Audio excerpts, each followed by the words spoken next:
fade out. So I do like this song by Maroon 5, but I'm not going to play it now. I'm just going to fade. Let me. My guest is dancing. It's too late for dancing now. I'm sorry, it's been turned off. Right, I'm joined in the studio now. Do I call you writer or author, Peter Jones? Well, I prefer author. I think it's nicer, actually. Author. Yeah. I think it sounds nicer. Yeah. So I cheered you right up there. Now, you've come in to talk. Now, Peter's been in before because you've been in with the lovely Sylvia Kent, who comes in with the book club. And you're here to talk about a book which I pronounced incorrectly yesterday. Yes. It's called How to Eat Loads and Stay Slim. Yes. And we're also going to talk about how to do everything and be happy as well, which was the book before. And I know you've got another book that's coming out in 2014. Yes. And we shall talk about that. Okay. But before we talk about the book, tell us all about you. What about me? Spring that on me. Well, what do you want to know? I want to know why you how you got started in writing in the first place. What made you, and what did you do before you started writing? Before I started writing, I actually worked in banking. Oh dear. Yeah, no, credit card banking. Really? Yeah, I used to help very rich men get even richer. I used to work hard to separate the man on the street from his hard-earned wedge. I don't think you should mention that again when I interview you. You did ask. Can't you just say you worked did some sort of charity work? Yeah, I did charity. Before I did charity work, obviously, but I did write. I mean, I used to write in my free time and that sort of stuff, and I'd been working on a novel for like 10 years or something like that.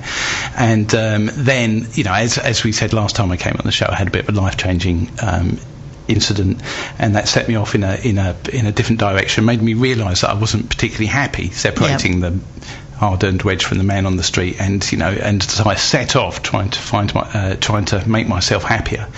And by accident, I ended up writing How to Do Everything and Be Happy. How long did it take you to write that book, by the way? About 6 months. 6 months. Yeah. Well, it was the culmination of I spent like 3-4 years sort of like experimenting with different ideas and that sort of stuff, using my problem-solving banking techniques and applying it to my life to fix my own life. Yeah. And then I came up with all these wacky ideas. And then somebody said to me that these are just daft, you should collate them together into a book. So that's what I did. Yeah. And that's how I ended up with How to Do Everything and Be Happy. Which is in my bed. I was telling you earlier when you came. I'm pointing at you now, how rude. And Peter puts in a little business card. Now on his business card he's got his picture. And I woke up in the middle of the night. This terribly egocentric. It's a lovely picture, I'll keep it. But I woke up in the middle of the night, I turned, I was like, oh, and there's a bit, and then he was looking at me. Just a little. I said you should have made the picture bigger, then I would have felt really close to you. Yeah, but what you haven't explained as well is hearts and flowers around the Yeah, sorry. No, that's when I put it in the frame by the side of my bed. But it is still in my bedroom. I've got the book in my bed, and then the picture's there. And after a couple of weeks, I was like, why have I got Peter's picture? And I thought, it's obvious why you've got my picture. I know, but I didn't realise it's a business card. I sort of thought you put it in there. So you hadn't actually turned it over. No, you just thought it was a photo of me. I thought you'd just given it to me. Book. That's lovely, really nice. Well, look, I was flicking through hoping to find something else, but there was nothing else there. No. So how has it gone with the book? You've been getting good reviews for it. As I said, I'm kind of How to Do Everything and Be Happy. Yeah, I'm midway through it. Well, it's been out now for 2 years almost. Yeah, and it's been incredible. I mean, such that it's been the second edition, and HarperCollins bought it and they published it, and the Americans, HarperCollins in the States, Harper 360, they've taken it, they put a new cover on it, that's coming out on the 6th of June. It's going from strength to strength. Will you get to fly over to the States, do you think? Well, I have offered several times. So as yet, they've yet to send me any tickets. Well, you see, you need to get on one of those, like Ellen show, that'd be good. Yeah. I'll come with you. No, you won't be coming with me anyway, but you mentioned me when you get on there, because I love her show, because you need to get on all those American chat shows. Yeah, that would be good. Because you've done the One Show as well, didn't you? Did One Show? Yeah, well, I didn't do the One Show. The book was on the One Show for about 15 seconds. Well, that's good. But it was there. Yeah, it was definitely. Who was it? Was it Alex and? No, they went to Camden and they set up a stall with all these different self-help books, and then they interviewed people about what they thought about self-help books, and there was my books front and centre, which was really, really good fun. Yeah, I'm in Good Housekeeping this month. Oh, apparently. Excellent. Yeah, that was a bit of a surprise. They haven't been around my house, obviously. Yeah. But it's a feature on self-help books in Good Housekeeping, and there it is. And so you're the man. So you're always happy when you come in. Although when I looked you outside the window, you do look a bit frowny before you come into the studio. Yeah, but that's because I just tried to park somewhere. Oh, right. Yeah, don't park anywhere in my car. Well, the thing is, though, people often say to me, are you a naturally happy person? Is that why you wrote the book? And no, I'm a grumpy person. That's I've had to work hard to sort of like make myself happier, and that's why I wrote the book. So it's a book about it's a book written by a grumpy person who made himself happy. Oh, is that your? Put that phone down now. It's probably my phone. It's probably my mum actually. She always brings up during my interviews. Are you all right? Are you coming home tonight? I've just heard you. Yeah, don't know. She doesn't. With that nice Peter Jones who's by your bedside. The one you showed me the picture of, that one. No, I'm kidding. Now the new book. Now I'm, as you know, I love my food. I go on about food all the time. I do love eating, just basically anything to get my hands on. Everything.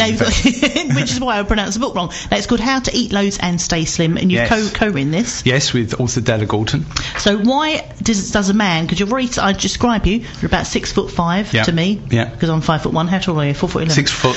No, 6'4". 6'4". There we go. Yeah. And you're slim. Yes. So why did you put together a book about food and slimming? Because I used to be slim when I was in my 20s and that sort of stuff. But as I got into my 30s, I started to. I always thought I was going to be slim for the rest of my life as well. I used to squeeze between railings and hide behind lampposts, and I didn't have a bum. I just had a place where my legs met, and I thought that's how it was going to be for the rest of my days. And then I got to 30 and started to get a little bit bigger, and then I met my wife. Yeah. And then it started getting a lot bigger, and she used to rub my tummy when we sat in front of the TV of an evening and call it the Buddha belly. Yeah. And I realised that this was shocking. I was losing my ability to remain slim, and so much like I went in search of a solution to try and make myself happier, I thought I have to go in search of a solution to make myself slim. And I did all the normal things, okay? I got myself a heart rate monitor and started running my lunch hours, which was a dreadful way of spending an hour. I know. It's not normal to me. But a lot of people, they get a gym membership, don't they, and all that sort of stuff. Yes. And I tried cutting down on food as well, and all you do is you just sit there. Thinking about your next meal. That sort of thing. Yeah. And that didn't work either. And I thought there must be a way of being able to enjoy food, eat the food you actually want to eat, and not pile on pounds. Yeah. And so I went into. I found those solutions, eventually, and some of them are quite wacky, and I put them in the book. So how would you describe the book? It's not a typical kind of diet book. It's not a diet book at all. It's got humour. Yeah, exactly. So it's a humour. Yeah, it is a humorous book because I can't write in any other way, and. But it's also co-written as well, and so it's partly my sort of the things that I found out, the methods that I found of eating loads and staying slim, but also Della's got a similar story as well, where she found that as she got older she started to get bigger and bigger, and she had several different sizes of dress in the wardrobe, size 12, which was never going to happen, and size 14, and then the size 16 as well, and she too went in search of solutions, found different solutions as well. And what we've done, we've come together and we've sort of like taken the things which worked for us, and we've put them in the book as tips. And as you work through the book, you can choose which ones you want to do and which ones you don't. Yep. And every tip has got a star rating. And if you collect enough stars as you go through the book, you increase your chances of being able to eat loads and stay slim. There's 53 available, and you only need to get about 30 to pretty much guarantee being able to be an eat loadser, as we call them. So have you been testing out on a few people? Because I was saying to you, it'd be lovely to see it in get a website set up with seeing some before and after. I want to be the before. That's a good and the after.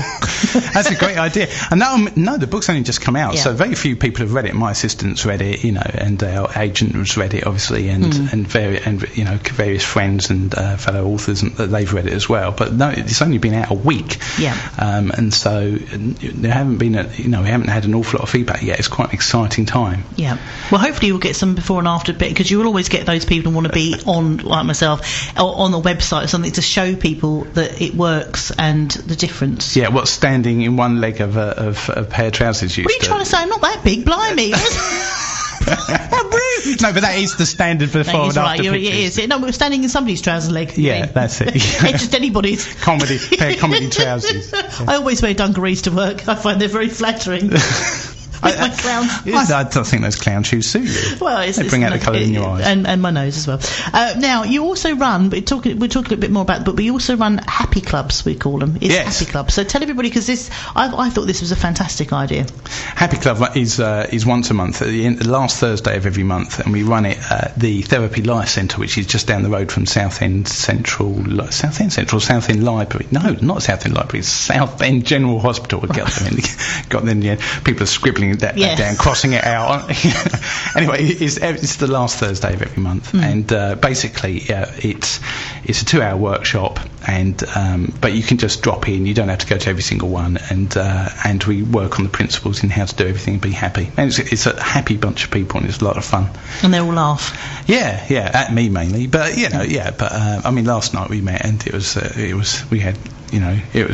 good fun time. I always feel very fired up when I leave there. I have problems sleeping when I get home. Do you ever anyone that just turns up to a happy club like really miserable? Have you had anyone like that's just turned up not really joined in? Just get out. I don't know really. I don't think so. No, not really, because generally speaking, if you want to come along to a happy club, I think you've pretty much made a decision that you want to be happier, haven't you? Yes, I suppose so. So I haven't had anybody who's been dragged along against their will. I think that that sort of person would probably sit there looking miserable. Plenty of people have come along thinking I want to be happier. Yeah. But most all of the guys who come along, they generally speaking, they want to do something to improve the happiness in their life. Now tell us that you've got a great website where you can find all the details for the book. So tell everybody what it is. Well, there's two websites. If you're interested in how to do everything and be happy, it's howtodoeverythingandbehappy.com, and if you're interested in how to eat loads and stay slim, then it's howtoeatloadsandstayslim.com. And Now, the new book, you might have another book coming out where it's 2014. Yes. I do like this one, How to Start Dating and Stop Waiting, which I'm just sitting here going, where is that book? Obviously got a couple of pictures of you in it again. Yes. Is it just based on you, just for you, isn't it? All of these, all 3 books are basically personal. I can't do anything else other than write from personal experience. Yep. So if you look on the back of that business card you've got by the side of your bed, take it out, take it out of the photo frame. I sort of rather sort of cheekily on the back, I said, if you're overweight, unhappy, and single, then I'm your man. I thought you said, don't call me. That's the 3 things I've written about are happiness, dieting or not dieting, and finding love. Yeah. And originally the book was about finding love on the internet, but I've expanded it since then, so it includes speed dating and all those sort of things. Now, was it you? Because I remember when you came in last time, I can't remember if it was you told me this story, that they went out on a date. I don't think it was. I think I told you about it. A friend of mine went out on a date, or they heard about somebody went out on a date. It might have been you, and they were there at the dinner table, and they didn't really like the person they were with, and they said, I'm just going to go to the loo. Yeah, that was me. And they climbed it and went out the window. I wasn't on that date. Yeah, it was a friend. It happened to a friend of mine. Yeah. And then the person would just be sat there at the table. Yeah, they were. Yeah, and they never came back, and after a while they realised that they'd gone. Oh, that's awful. That's terrible, isn't it? It's a terrible thing. Unless you got nice food, in that case it'd be a bit more like, I'll have another glass of wine. Perhaps that's it. Perhaps it was the wrong choice of restaurant. I ought to make a note of that. Picking your restaurant. So. Well, my friend went out. She's going out on dates at the moment. She's met a really nice policeman who works in CID. Yeah, that's what I told her. They had a really nice time. They held hands. She did a picnic for him as well. Whatever. But the guy she met before, it went a horrible date, and they ended up the last hour talking about the Holocaust. I mean, there's certain subjects to cover when you have a date, and certain subjects to miss off, and that was the end of a whole hour. Yeah, no, that's not. Didn't see him again. No, what a surprise. No, there we go. She's very pretty though. Yeah. If you're interested. Okay. Green eyes. Yeah. All her own teeth as well. Has a bit of Botox, but it's very natural. So the book. Yes. Back to the book. Now, if you do read your books, I have been, as I said, I've started reading the Happy book, and it is you because it's got your personality. It's got quirky little comments, and it is very funny. It makes me laugh when I'm reading it because it's very, very good. Thank you. Lovely thing to say. My enlarged, fattening heart that's pumping away, trying to keep my fat body going. What do you think with women? Do you think women, majority of women, do try and diet, don't they? They always try and lose weight. So it doesn't matter whether you are big or you're even if you're a couple of pounds overweight. Well, funny enough, I found that out at Happy Club. Because one of the things I did in one of the early sessions was I got people to figure out what they wanted their goals to be, what would make them happier, and pretty much half the women in the room wrote down lose weight. Yeah. and that comes up again and again and again as something that people think would make themselves happier. Yeah. And I can understand that as well. Looking in the mirror and being happy with what you see, or that makes a huge difference. Yeah. So there is a nice tie-in really between the two books, because it is such an important thing for a lot of women, not just women really, men as well. I think the thing is because we're bombarded. I was talking to two girls that came in from Curves and Couture. They are actually doing wedding dresses for girls over a size 16, so they go to a size 30. Because a lot of brides, if you're over a size 16, you find it very difficult to buy wedding dresses, and they were coming in and said, they do a private 2-hour session and girls come in and try on the dresses, and they've had girls crying. And because I think we're bombarded with images, especially with unrealistic images of women where they don't have hips, and when you get to sort of 13, 14, you start getting you obviously didn't start getting your boobs, and you get your hips, and we're kind of bombarded with images at the moment in the press, and I feel especially sorry for young girls having to look at images that you cannot achieve, and not unless you go to the gym probably 5 days a week and you have a very low fat diet, because you can't stay with your head's bigger than your waist without doing something quite extreme. There are not many people that are naturally very, very skinny. I kind of agree with you. I do agree with you to a certain degree, but I also think, and this is one of the things that I discovered when I was, looking for how to sort of be able to eat loads and stay slim. The way that our bodies work is very, very interesting, and we're an awful lot more complicated than we give ourselves credit for. For instance, I went through life thinking that you get hungry because you're a little bit like a car when you run out of fuel, and the fuel engine light comes on and says you need more fuel, and I thought that's what hunger was. It was literally your stomach feeling empty and prompting you to actually fill it full of food. That isn't how hunger works at all. It's a much more complicated mechanism. Your body is actually designed to make you feel more and more and more and more hungry if it detects that there is food around you and the food has got calories. Your body actually figures out which foods you have got the most calories in them, and those very quickly become the foods that you like the most. So pizza and chocolate and all of those really, really tasty things, your body figures out that they've got calories in them. And the reason why it does that is because your body is working under the assumption that food is going to become scarce very, very soon. And it's a survival of the fattest mechanism, and it works. I love that. It was great when we used to live in caves and that sort of stuff. But the thing is, though, we now live in a land of plenty. Food is never going to run out. It's going to be plentiful all the time, and our bodies haven't quite figured that out yet. Come back to me in a million years' time, and maybe our bodies would have evolved a new mechanism for sort of figuring out when we should be hungry. But at the moment, you're constantly being prompted to become more and more hungry. Now, once you know that, and once you know how this mechanism works, there are ways and techniques and tricks you can use, and there's heaps of them in the book, to actually use that to your advantage and actually make yourself less hungry, which means that when you're eating food, you're eating it because you enjoy it and because you love it, and you're not, and you don't have to cut down. But at the same time, when you've had your fill and you feel nice and full, that's it. You don't, you're not like half an hour later, you're not sort of like reaching through the crisps or the chocolate bars, all that sort of stuff. You sound like you've been spying on me. There was what I was saying before just about sort of weight issues, is that it's, even for me, if I could lose maybe a couple of stone, I would never going to be skinny, because I'm just never going to be like I'm Kylie Minogue's height and about 3 of us stuck together. But if I'll never be her size, but if I could get just a nice weight, so it's a realistic goal. It's not like the goals where you see people in magazines that are airbrushed, obviously models, or they don't have any hips, or they've got bigger heads than their waists, because that isn't realistic. And I think that's the problem we've got with the media, is bombarding especially young girls with that kind of image, because you should, if you're about a little stone and you want to get a stone off, I think the best thing to do if you start putting on weight is address it, which I wish I'd have done, because when I started putting on weight, you can put on a stone, you're like, things are a bit tight, then you start going towards elasticated trousers, and that is when things go horribly.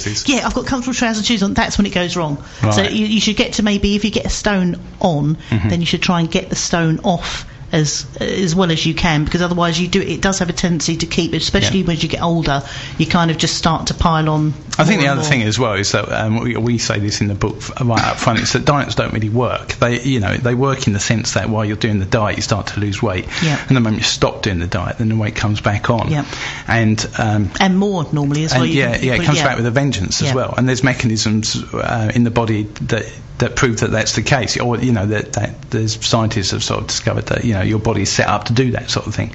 It sort of like rebels against you almost, because the diet is actually working against how the body actually works. So what the book does, and we're not the first people to sort of like suggest this, but what the book is many different changes you can make in your life, permanent changes, but painless changes at the same time, which allow you to sort of be able to eat loads and stay slim. Excellent. Look at that. You just ended it on the right bit there. That's see what very I did good. there? Well, thank you so much for coming in. Don't forget, if you do want to get hold of the book, you can get it on Amazon. You can download it as well. Yeah. And the paperback comes out in about a week or two's time. Doing any book signing anywhere? Might do a book signing. Yeah, it's available in audio as well, so you can get that from Amazon or Audible.com as well. And Della and I myself are reading the book as well. Yeah. So yeah. I'll be interested to see what hear what your listeners think about it. Definitely. And if I once I've downloaded it, because I said I was going to do it, but I need to get myself just in that headspace, I'm going to try it. And I would be a good person to try it, because you'd be going, Jesus, look at the before, but look at the after. Oh, there's no difference. No, but if I do it, if I actually decide to do it, I'll do it properly, and I'd be the ideal person to sort of shift about 5 stone. Right, and can I have my photo back, please? You can do, after you've signed it. Put a little contract on there for you. I know that sounds really creepy. I don't keep all of my guest pictures. That makes it sound that makes it even worse. Yeah. I'll be in your dating book, won't I? It was like, yes, my friend from the station had my picture by her bed. I don't speak to her anymore. There we go. Thanks very much to Peter Jones. Don't forget, you can get his book, How to Eat Loads and Stay Slim. Also, How to Do Everything and Be Happy. And you can join the Happy Clubs as well. Go along to your website and you can find all the information out there. Absolutely. Lovely to see you again. Nice. I'll be seeing you again later as I turn over and look at my picture by the side of the bed. Right, here's some music. I'll be back in a sec.